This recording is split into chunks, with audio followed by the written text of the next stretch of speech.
मध्य प्रदेश के मुख्यमंत्री डॉक्टर मोहन यादव द्वारा मध्य प्रदेश के निराश्रित गौवंश के संरक्षण हेतु संपूर्ण मध्य प्रदेश में भारतीय नूतन संवत 2081 से घोषित गौरक्षा वर्ष के तहत जनपद पंचायत सुसनेर की समीपस्थ ननोरा, श्यामपुरा, सेमली व सालरिया ग्राम पंचायत की सीमा पर मध्य प्रदेश शासन द्वारा स्थापित एवं श्री गौधाम महातीर्थ पथमेड़ा द्वारा संचालित विश्व के प्रथम श्री कामधेनु गौ अभ्यारण्य मालवा में चल रहे 1 वर्षीय वेदल छणा गौ आराधना महामहोत्सव के 139वें दिवस पर श्रोताओं को संबोधित करते हुए स्वामी गोपालानंद सरस्वती महाराज ने बताया कि जिसके मन में काम वासना नहीं हो वह प्रभु भक्ति में लगकर कृष्ण को पा सकते हैं। जब तक अहम भाव नहीं मिट जाता तब तक भगवान कृष्ण की रास लीला में नहीं जा सकता है। मलिन व्यक्ति कभी भगवान को नहीं पा सकता। भगवान के दरबार में जाकर मांगने की जरूरत नहीं, वह हमसे ज़्यादा हमें जानते हैं, उन्हें पता है हमें क्या चाहिए। आप जब इतने कष्ट की प्रसन्नता में लग जाएंगे तब आपके सारे कार्यों की व्यवस्था वे कर देते हैं। भारत संवाद से ईश्वर राठौर की रिपोर्ट। साथ ही चेचट रामगंज मंडी से प्रहलाद जी राठौड़ आज की विशेष अतिथि के रूप में उपस्थित हैं। उनसे भी आग्रह है कि वो भी विशेष अतिथि के लिए नियत स्थान पर विराज करके उस स्थान को सुशोभित करें।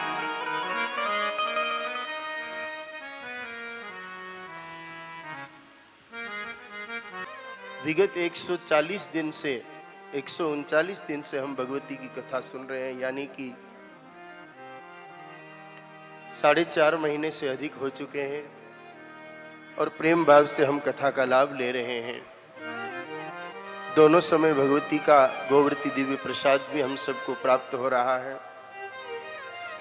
इस संपूर्ण कथा के मनोरथी, इस कथा के यजमान Shri Samarth Sadguru Baba Veer Bajrang Das ji Maharaj, supreme court India, Ranjit Hanuman ji Demre का डेरा, लकरोड़ा, गांधीनगर, गुजरात।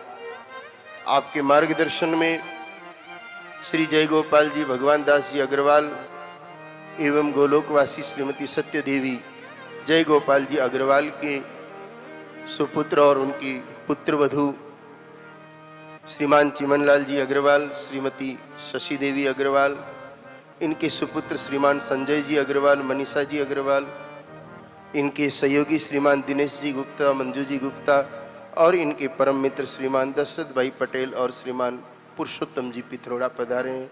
हम आपका खूब खूब स्वागत करते हैं। देखिए सज्जनों, माताओं,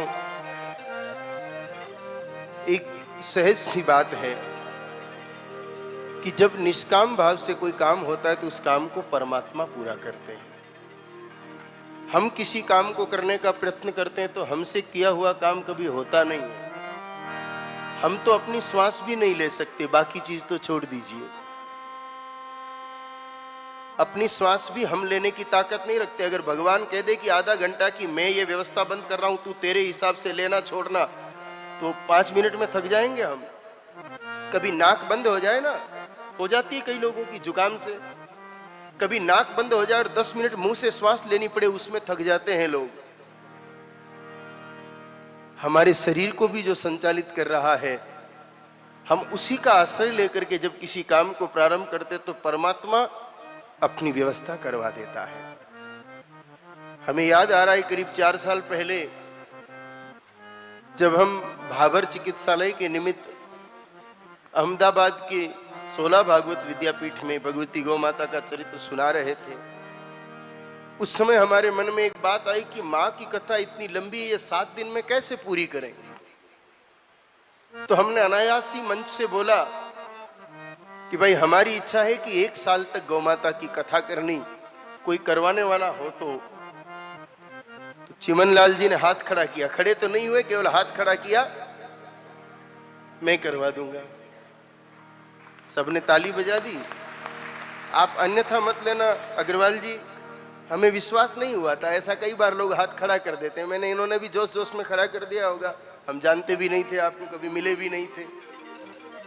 आप भी पहली बार कथा में आए थे और हम भी पहली बार ही अहमदाबाद में कथा कर रहे थे उस समय। उसके बाद समय निकल गया, मन में भाव थे ही। आपसे वापस संपर्क किया कि हम कथा तो करना चाहते हैं लेकिन अहमदाबाद में नहीं, मध्य प्रदेश में करना चाहते हैं, ताकि वहां पर बहुत गाय माताओं को लाभ मिले। आपने कहा कि आप तो भारत के किसी भी कोने में करो, हमको कोई दिक्कत नहीं है, कथा करनी है करो, खर्चा सारा भगवती पूरा करेगी। इस पूरी कथा का खर्च और पूरे दोनों समय की भोजन प्रसादी का सारा खर्च आपके द्वारा ही, यानी कि परमेश्वर आपसे करवा रहा है।